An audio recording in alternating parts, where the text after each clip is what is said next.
Hey, what's going on, guys? So in today's video, I am going to show you what you can do if your Facebook account got hacked and how to get it back. Alright, so this is going to be quick and easy, so let's do this. Alright, so if you cannot access your Facebook account anymore because somebody changed your email and password, what you can do is you can go to your Google search from here and just type send ID to Facebook. So here, go to confirm your identity with Facebook.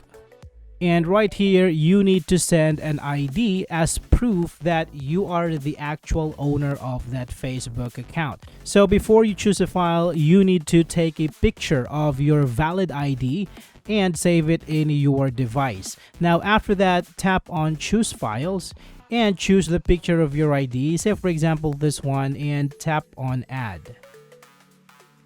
Now after that, you can tap on send, and Facebook is going to review your files, and you need to wait within 7 days for Facebook's reply. And after that, they are going to give you further instructions on how you can successfully recover your Facebook account. Alright, so that's it for this video, guys. I hope this is helpful for you.